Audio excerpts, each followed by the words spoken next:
Human Rights Watch published new evidence that the Saudi-led coalition are using banned weapons in Yemen. Elsewhere this hour, a survey to identify extremist sympathies in primary schools in London sparks debate over the UK's counter-terror measures.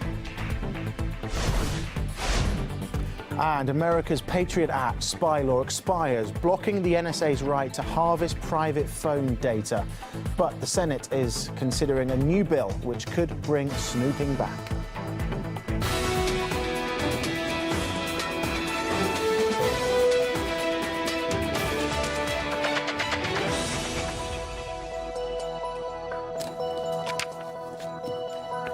It's midday in Moscow. You're watching RT International.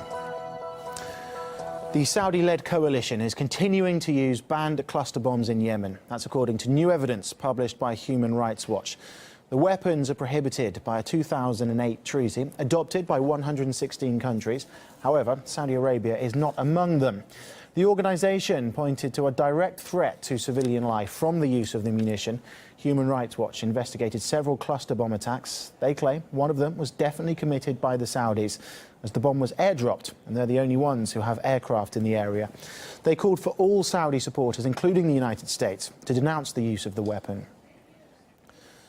Well, cluster bombs are small munitions carried in large canisters.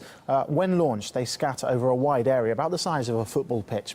The detonation mechanism frequently fails, effectively turning the bombs into landmines, which can explode years after fighting is over. And when they do explode, they release small metal fragments which cause horrific injuries. 98% of victims are civilians. Well, the use of such weapons only adds to concerns over the Saudi-led campaign in Yemen, where the innocent are increasingly being drawn into the crossfire.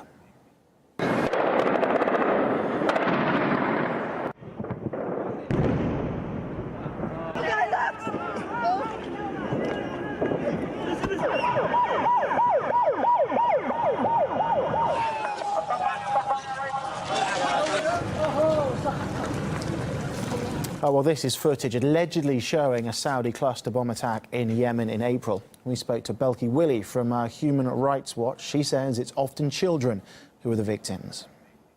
The second time that we've found that coalition forces are using cluster munitions, in the report that we published, we document the use of 3 different types of cluster munitions, all in the northern governorate of Sada, in 5 different incidents, and all of these cluster munition incidents happened in areas that are near civilian centers and therefore pose a real risk to civilians who might come upon unexploded cluster munitions, which actually become de facto landmines when they're sitting on the floor, and kids and locals can pick them up and then they can explode. And of course, the reality is that children are often the victims of these cluster munitions. They see something on the floor that looks interesting, that looks colorful, and they pick it up and then it explodes. In our report, we've documented people being wounded by these cluster munitions, including 1 child. Growing fears over domestic terror threats in the UK have led one London district to try and identify extremist sympathies early on. Now, school children in East London were shown statements like this and asked if they agreed or not. Now, they were designed to find out whether pupils had a potential for radicalisation in an area where 22% of the population is Muslim. The survey, funded by the EU, sparked an outcry among parents and on social media. Some Twitter users claim these counter-extremism tests are racist. Others say such initiatives will force children to lose trust in authorities at an early age. Authorities were also criticised, and the questionnaire was dubbed inhumane and counterproductive, as you can see there. Well, after a flood of criticism, the initial text of the project was eventually changed. Now, the stated aim of the so-called Brit project was, and I quote here, to identify the initial seeds of radicalisation with children of primary school age. But the text later became more vague, discussing and addressing issues like social exclusion. Asghar Bukhari from the Muslim Public Affairs Committee in the UK says it demonises the country's Muslims. The real answer lies in this. They know that they can't tell the British public the real reason why Muslims are turning to terrorism, and it's their barbaric policies that are destroying millions of lives abroad. And so what they have to do is they have to come up with a counter-narrative, a lie, a plausible lie to the British public, and that lie is that there's something inherently evil about Muslims. It's their religion that makes them violent. And so to back that lie up, then they have to push these policies, you know, these kind of, look, let's find out if they believe in their religion too much, because maybe that's going to make them do something wrong. The more they have to push this lie, the more it vilifies, demonizes, persecutes a very community that they're trying to get on side. So it's a self-fulfilling prophecy. They know that they can't tell the truth, and so they have to push a lie, and that lie eventually leads them to act almost like a police or fascist state in another name. Well, that's not the only case when a counter-terrorism initiative in British schools has come under fire. Pupils and a teacher at another London school were given thorough anti-radicalisation training after signs of extremism were allegedly spotted there. In another case, teachers complained that they were forced to spy on and report on pupils in order to track those sympathising with radical thoughts.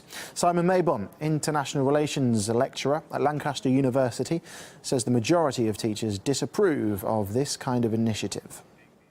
Teachers are incredibly unhappy about the pressure on them to do this. There was a case of a boy who'd been taking part in a debate about ISIS, and he was arguing vehemently against people going to join ISIS, and his laptop was later seized. And the head teacher monitored his laptop, went through his laptop and said, there's evidence of you visiting certain jihadi websites. And the boy said, well, yeah, of course, because how can I argue against something if I don't know what it is? Now, a new report reveals the scale of police killings in the US. More than 2 people a day are shot dead by American law enforcement, with victims often being unarmed. Also coming your way, an increasing number of Brits are heading abroad for medical treatment. Later, we report on why.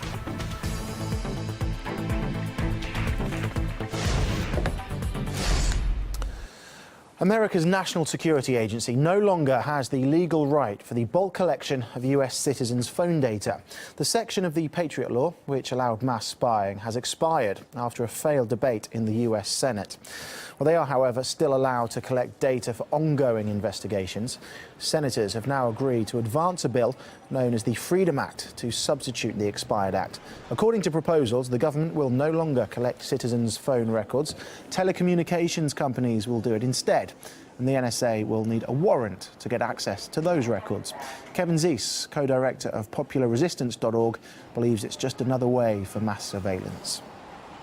Unfortunately, I think the Senate's going to go forward with a modest change, slight improvement. I guess you can look at that 2 ways.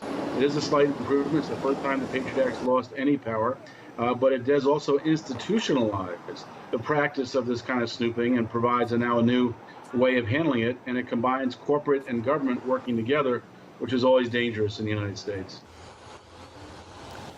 Well, Barack Obama and his administration didn't want to lose any of the NSA's powers. The US president warned the Senate about the consequences of the Patriot Act expiring.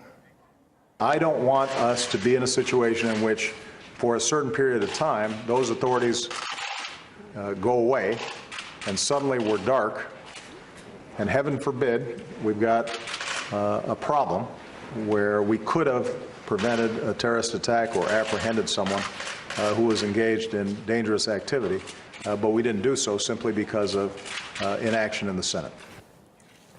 Well, the mainstream media have also focused on the act. The New York Times quoted several senior administration members who blamed Congress for inaction.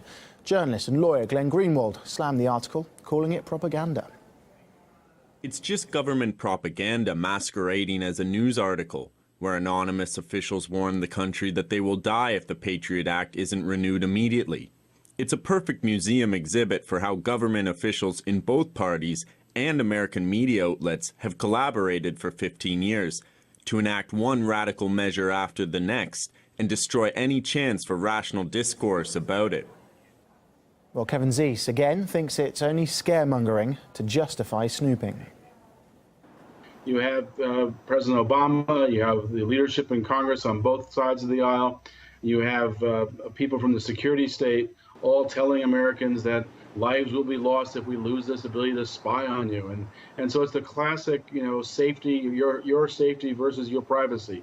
And unfortunately, I think this is not going to make us any safer, but it will certainly undermine our privacy further.